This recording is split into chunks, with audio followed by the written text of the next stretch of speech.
السلام عليكم ورحمة الله وبركاته. ازيكم عاملين ايه؟ يا رب تكونوا بخير. هنعمل النهارده ان شاء الله مع بعض شوربة السي فود، وهنعملها بطريقة بسيطة جدا مش هتاخد مننا وقت خالص. برضو هوريكم كل المكونات، سواء كانت مكونات قشرية او مكونات زي مثلا جمبري متقشر، صبيط كده، او كابوريا او جندفلي. هنشوف مع بعض ازاي هنعملها بطريقة بسيطة جدا وسهلة. وده هيكون قوام الشوربة بتاعتنا زي ما احنا شايفين، وده لونه زي اللي بنجيبه مع بعض في المطاعم بالظبط كده. يلا بينا، انا مش هطول عليكم كتير، هنخش نشوف هنعملها مع بعض ازاي، وهسيب لكم المكونات في صندوق الوصف. يلا بينا نشوف الفيديو. هنبتدي ونقول بسم الله ونشوف مع بعض مكونات شوربة السي فود بتاعتنا. هنحط فيها ايه؟ عندنا هنا جندفلي، عندنا شريحة من سمك الفيليه، عندنا جمبري، عندنا صبيط متقطع مكعبات صغيرة، عندي صوابع الكابوريا ودي يعني اختياري مش اساسي بس بنقطعها طبعا، هنقطعها. وعندي كابوريا غسلتها وقسمتها 2. ده بالنسبة للحاجات اللي انا هحطها في شوربة السي فود. المكونات بقى الاساسية، عندي بصل مفروم، عندي طماطم حسب بقى الكمية اللي انت عاملاها، عندي علبة كريمة طهي، لو مش متوفر عندي كريمة طهي بنحط لبن ومعاه معلقة قشطة. طبعا هنحط وكرفس طب اساسي، ملح وفلفل وكمون، بس مش اكتر من كده. هنيجي بقى على النار ونحط، نبتدي كده نحط معلقة زبدة او معلقة سمنة، وهننزل بالبصل بتاعنا. تسخن بس كده، وهنزل بالبصل كده. خلاص سخن معايا السمنه او الزبده، هحط البصل.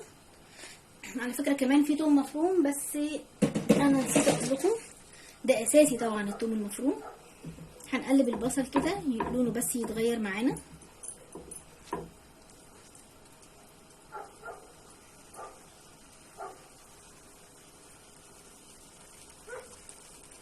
كمان معلقه كبيره من التوم المفروم معاه، هنقلبهم مع بعض الاتنين. الشوربه نفسها، المرقه يعني بتاعت الشوربه بنعملها ازاي؟ الجمبري المتقشر اللي احنا هنستخدمه مش بنرمي الراس بتاعته، الراس والقشر بخليهم على جنب، بعمل بيهم شوربه كاني بعمل جمبري بالظبط. بحط بصلايه وطماطمايه، ملح وفلفل وكمون وقرن الفلفل، وبعملهم شوربه عادي جدا، لان اصلا الشوربه بتاعت الجمبري ما بتطلعش غير من الراس والقشور، لكن لو جمبري متقشر مش هتطلع اي طعم. كده خلاص البصل بتاعي دبل، انا مش عايزه البصل يتحمر، انا عايزاه بس يدبل. هاخد معلقه من الطماطم، مش هاخد الكميه كلها، معلقه كده، وبرده هديله تقليبه. بعد كده هبتدي بالمكونات اللي ايه، يعني الحاجات اللي هي اللي ما تتهريش معايا، زي مثلا الكابوريا.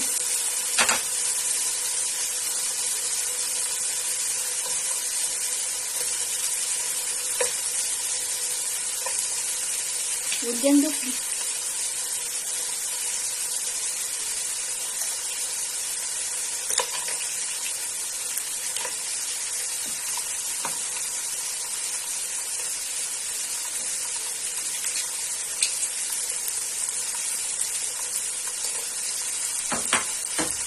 نقلبهم مع بعض كده، نديهم تقليبه. بعد كده هنزل باصابع الكابوريا بتاعتي دي، برضو بتستحمل معايا شويه النار.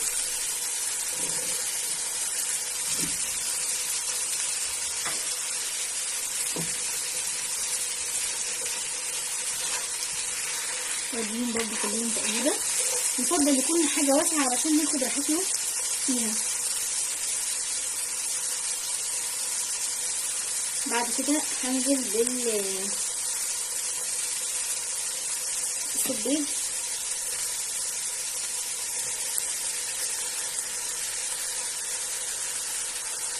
السمك الفيليه اخر حاجه، لان السمك الفيليه بيتهري بسرعه.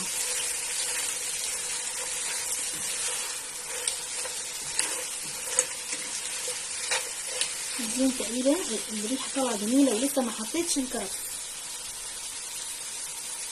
بعد كده هنزل بالجمبري اللي قشرته وشيلنا سلسله الظهر منه.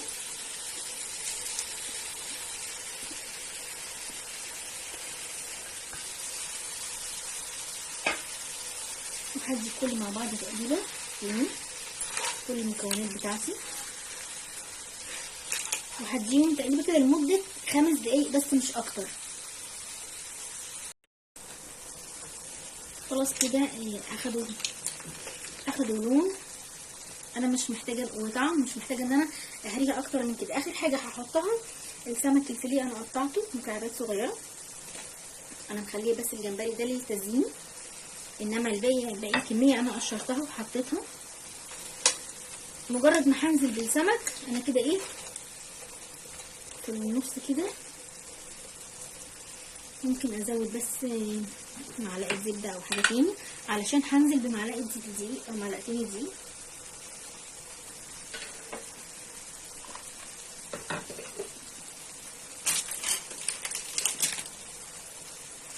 انا بقى دلوقتي قبل ما اضيف الشوربه والكريمه هحط معلقتين من الدقيق، معلقتين كبار.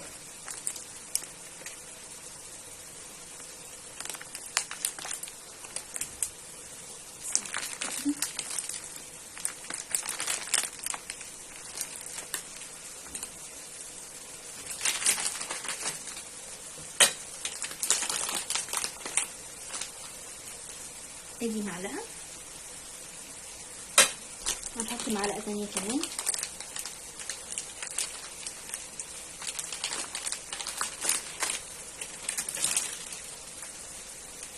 معلقه. هنقلبهم كويس، هنقلب كل الكميه مع بعض تاني.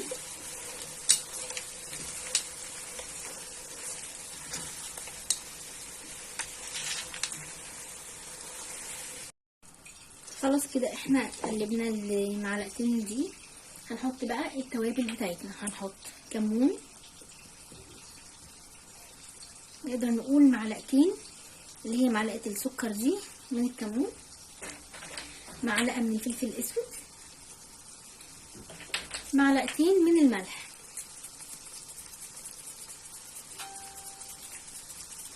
خلاص انا كده تبلت الشوربه بتاعتي. ما بحبش احط توابل كتير علشان ما اضيعش طعم الحلو. بعد كده هنزل بالمرقه بقى بتاعت شوربه الجمبري.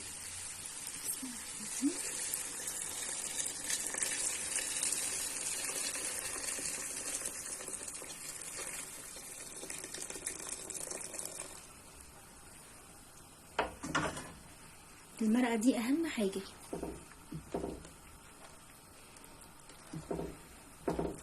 هتغلي غلوه، اول ما تغلي هحط الكريمه، كريمه الطهي. بعد كده اخر حاجه الكرفس. كده خلاص غليت، فانا هحط كريمه الطهي بتاعتي. عايزه اقول لكم ان كل الحاجات دي ما خدتش يعني وقت خالص، يعني بالذات المأكولات البحريه ما بتاخدش سوا على النار كتير ولا بتاخد معانا وقت، يعني ما نسيبهاش على النار كتير. خلاص نقلب بقى تقليبه. اول ما احس ان هي غليت غلوتين تانيين خلاص هحط الكرفس واطفي عليها. انا مش عايزاها تبقى مهريه، انا عايزه الحاجه تبقى فيها باينه، اللي ياكل يحس ويعرف هو بياكل ايه. القطعه اللي طلعت معايا دي ايه. مش هنقعدها اكتر من كده. خلاص كده خلاص. اخر خطوه هحط الكرفس، هقلب واطفي النار على طول. الكرفس مش بحب اسيبه على النار كتير علشان خاطر ما يغيرش لونه. زي ما احنا شايفين بقى كده قوام الشوربه بتاعتنا، ولا هو خفيف ولا هو تقيل. ريحتها روعه بجد، ريحتها روعه. نغرف بقى الشوربه. عايزه اوريكم كل خطوه.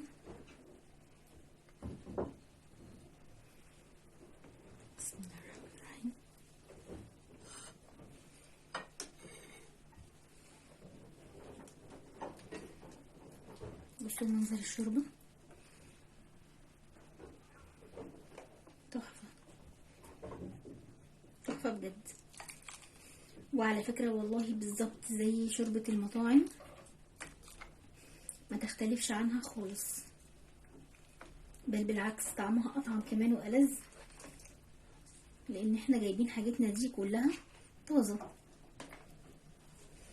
زي ما احنا شايفين كده. نحطهم، كل واحد بقى يزين بالطريقة اللي هو يحبها، اللي عايز يزين بالكابوريا، اللي حابب يزين بجمبري. انا عن نفسي هعمل اطباق كده واطباق كده، ممكن احط الاتنين. سبت كام واحدة كده بقشرها برضو للتزيين كده. وده كده شكل شوربة السي فود بتاعتنا، وده كده قوام شوربة السي فود بتاعتنا. اللي حابب يخليها حامية كان ممكن يحط قرن فلفل حامي، اللي مش حابب براحته. بجد جميلة جدا يا جماعة، وطعمها رائع جدا. اتمنى من كل قلبي ان انتوا تجربوها، وان انتوا تكونوا استفدتوا فعلا من الوصفة بتاعت النهاردة. ما تنسوش لو عجبتكم الوصفة تعملوا لايك وشير وسبسكرايب للقناة، واشوفكم على خير ان شاء الله في وصفة جديدة.